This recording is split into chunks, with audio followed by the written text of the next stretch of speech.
class. Starting from our class screen, you know it's gonna be good.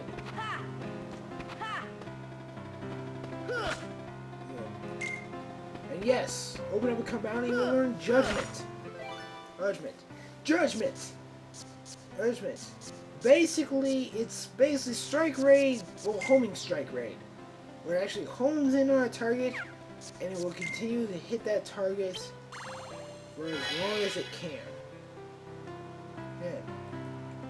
Of course, if it's attacking, like, say, a shadow, and they sink into the, not so much shadow, but the floor, to the point where you can't hit them, the key will actually spin while hovering over it. It's actually, it's pretty cool to see at times, I guess.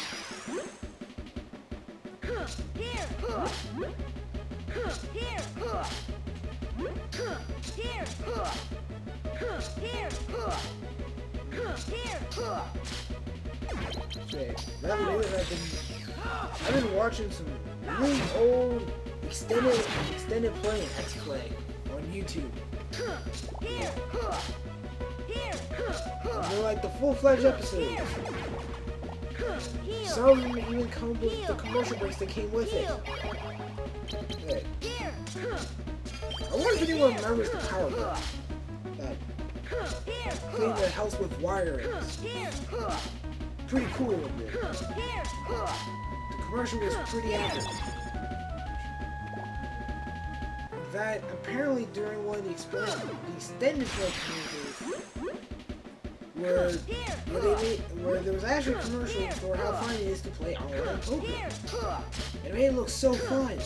Then of course, my first mind was like, oh, they're talking about one of those sites where you get to talk to women apparently. But no, it's online poker.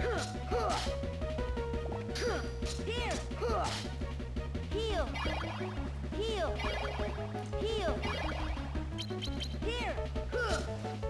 I will say that the January version of the song from the first March that's played in Destiny Islands and the first half of Traverse Town before you take on Garden for the first time,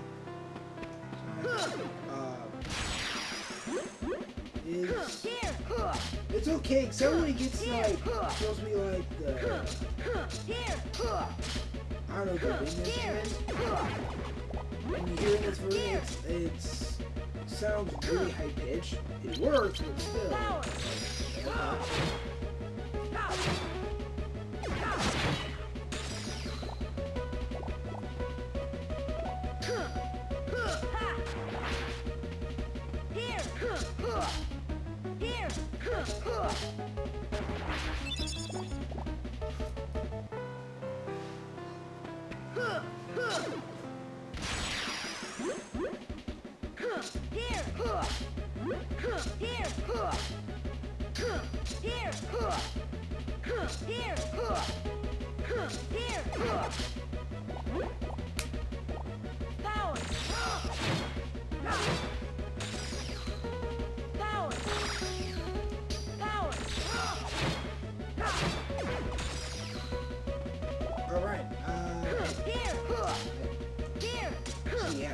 Either 130 or 2. We'll try doing the dream drop distance try out. Alright.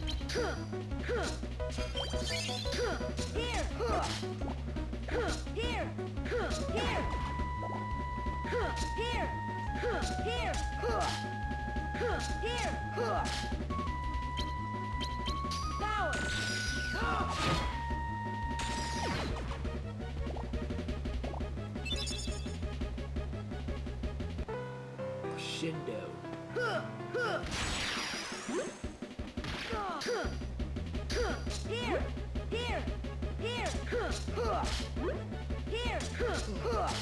I don't know. Getting enemy cards, it's sort of a 50 sort of thing. They don't really do anything. They give you more. Give you more move points, but other than that. I don't know, I don't know, but enemy cards, because in order to use them like effectively, you're gonna have to build a deck that utilizes it to their full potential. Otherwise, they just become almost like CP placeholders.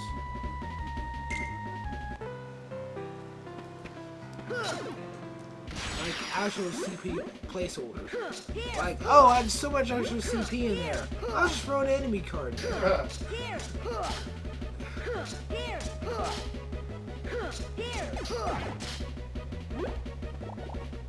But the thing is, because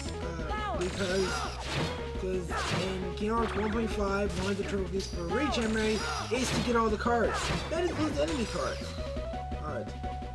And in hindsight, it's time consuming. Basically. Because in order to make sure that you get a specific enemy card, you have to be sure that specific enemy is the last one to get killed. Otherwise, you will not get the enemy card for the enemy that you want. Instead, you'll probably get the enemy card of an enemy that you already defeated, but even then...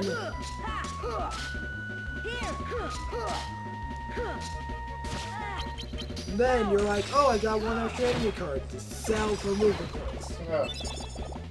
Yeah.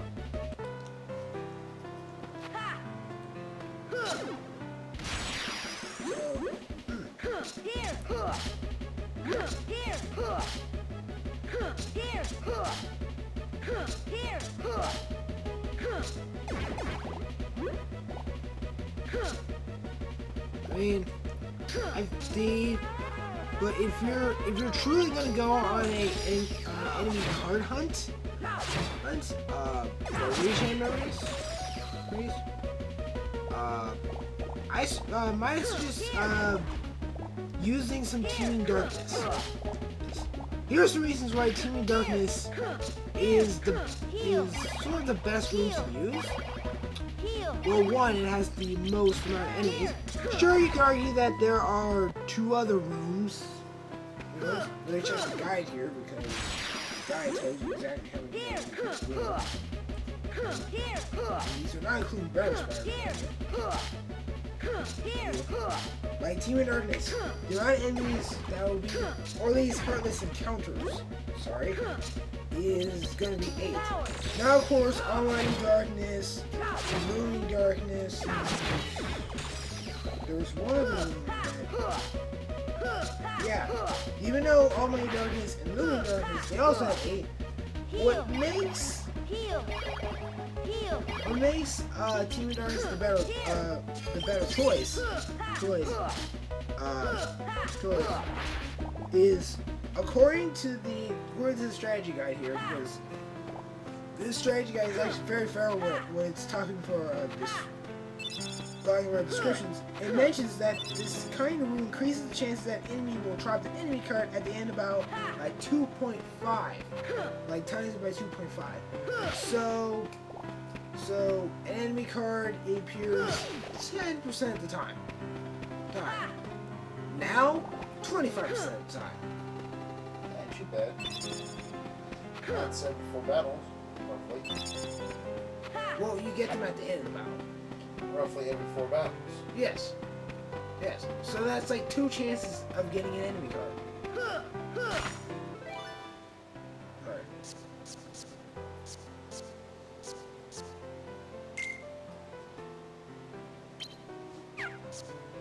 Yes. Oh wait, it also works for Almighty Darkness and Looming Darkness. The reason why I say Teeming Darkness is because of the fact that the enemies act normally. Almighty Darkness, they're gonna be basically super buffed in terms of card value. Oh gosh, a smiling Riku! I know you! A smiling Riku, huh? Yep. You're Riku! Ultimate Facepalm. It's like... I'm sorry, but the way that he handles that, or at least the way that it seems to imply that he handles it, he's like, you look familiar. And meanwhile, if you go back, didn't you face off against Riku and then he ran off? And you're like, wait a minute. You're Riku! Something's wrong here. You must be the Riku from my memories. I call BS. That's the Riku from Riku Replica's memories. I don't know. I don't know. Going back, it's the one thing that doesn't make sense to me. Because the card didn't distract from Sora's heart. Nuts.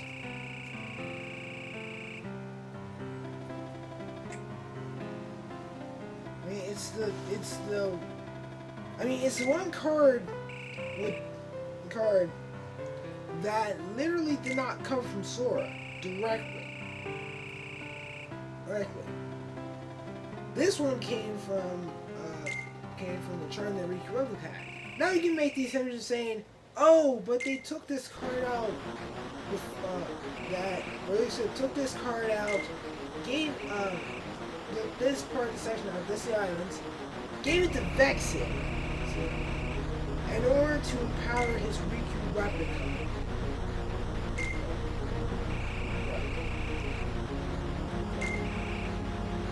In order to give, and then as sort of the bridge point for nominate to implant these false memories and stuff like that.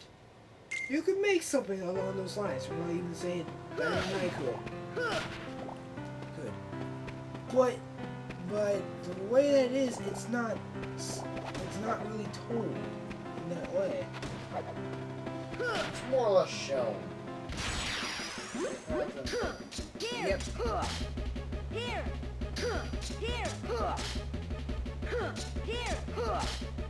Don't you like it when fans try to claim that what they're trying to infer is actually canon? Yeah. Yeah, that never gets old. Spiders! I thought you hate spiders. Oh, you like to kill spiders. Yes. I like them. That's kind of vague. What do you like about them? I like killing them. Oh, that justifies your liking then.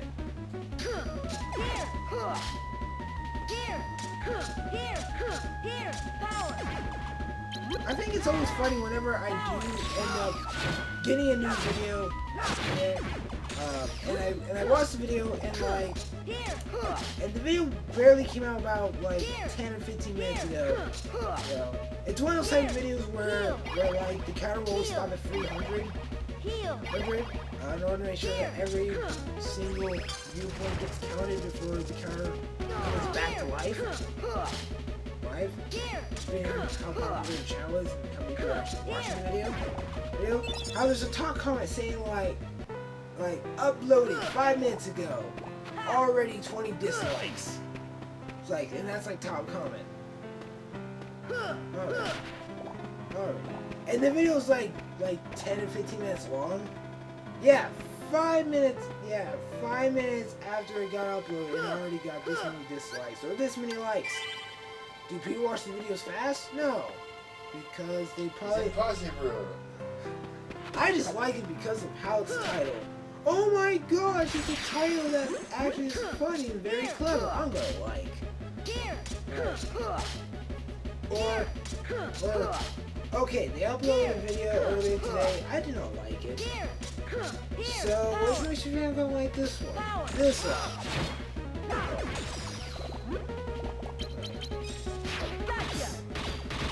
And there's Reflect Raid, which is yes, it's where you slave a cloud and 2 attack cards. And what Reflect Raid is, it makes the Keyblade bounce back and forth like as if it's on a pinball machine.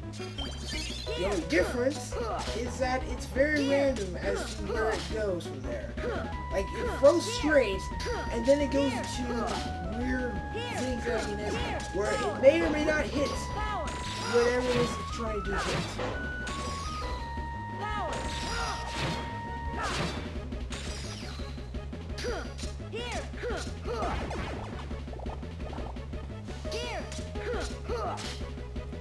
So yeah, Let me just read you the description for Teeming Darkness according to this strategy guide here. If you're looking for a larger treasure spot in a certain world, you can't go wrong by opening a Teeming Darkness room. This room is very large in comparison to the standard Tranquil Darkness room. As a result, it can hold more treasure spots than Heartless. This is a great room to create what you need to level up and collect more Moogle points to spend in the Moogle shops. Also, this kind of room increases the chance that an enemy will drop an enemy card at the end of battle by 2.5%. And then, yeah. I still like the description for these cards. Alright. And of course the picture example that they have is like a base example. Since like I mentioned in Chain Memories, every room is randomized. Nice. To the point where no two rooms will ever look alike. Ever. With the exception of a few rooms. But that's beside the point. Wait, read Chain Memories. The variety is only in the amount of cards that there is there. Not so much on the room variety. And what I mean is, unless you haven't seen that episode. So we're talking about how like if you open up if you open up two rooms using the same card, both rooms will look the same. It's just the entries and exits will look different. Or at least they'll be placed in a different area. Where one place was placed in the north and south area, and the other one was placed in the east and west area. And so on and so forth. Slowly depends on the structure on which the floor is based upon, where you finally get to see exactly which door does it use.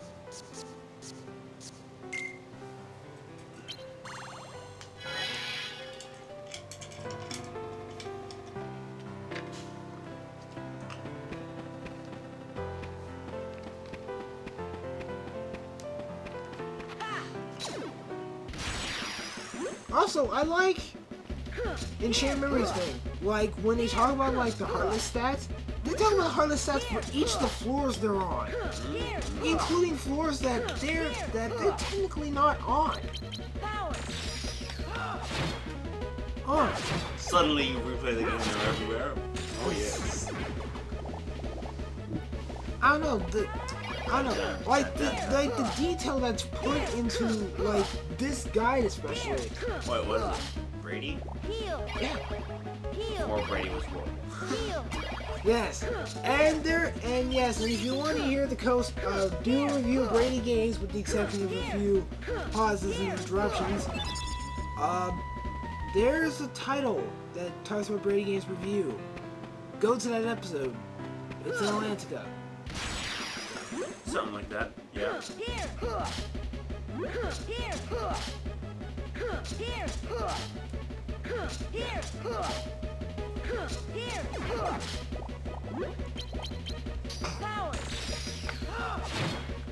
Marluxia, Lord of Castle Oblivion and a member of the organization. In the move to bring the group under his control, Marluxia used Nominated to overrun Sora's memory and tried to claim the power of the Keyblade. Nice description. I just chuckled a little bit when he said Lord of Castle Oblivion. He actually is a Lord of Castle Oblivion. Yeah. Well, it was basically just given to him. But what's given is what's given, and if it's a castle, you might as well be a king of it. He's not really a king, he's more of a lord. There's a difference between lord and king. Yep. Those details as to what they are. I choose not to know about them. Details. Let's just get on with the game. It's like the difference between a queen and a princess. Apparently they can work the same way. Not really. Well, tell that to Disney and any other show that decides to say princess instead of queen. Queens are evil.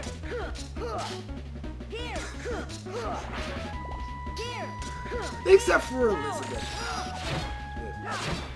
Because she can rip holes in different dimensions. She's not evil. Or is she? She's just corrupted.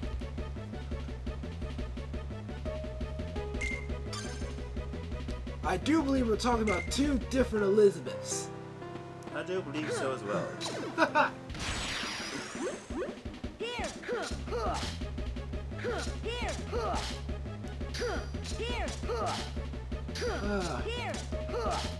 I kind of thought about like if Reach Memories was indeed replayable in HD, what trophies would it have? And I really thought of the Dust Flyer being like a silver trophy. A very time-consuming but very worth it silver trophy. That makes sense. Heal.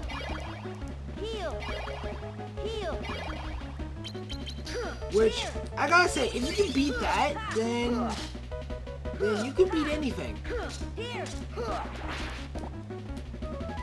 Okay, it's an understatement, but statement, I mean, you can still die and you can still fail those challenges, like not getting hit, not even once. And I went on a boss fight in Halloween Town.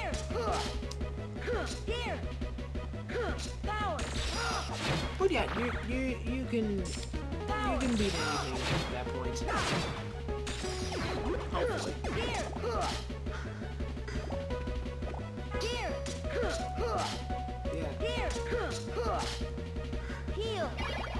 Heal. Takes about an hour to defeat that, especially if you're keeping good pace, and actually know how to avoid getting hurt.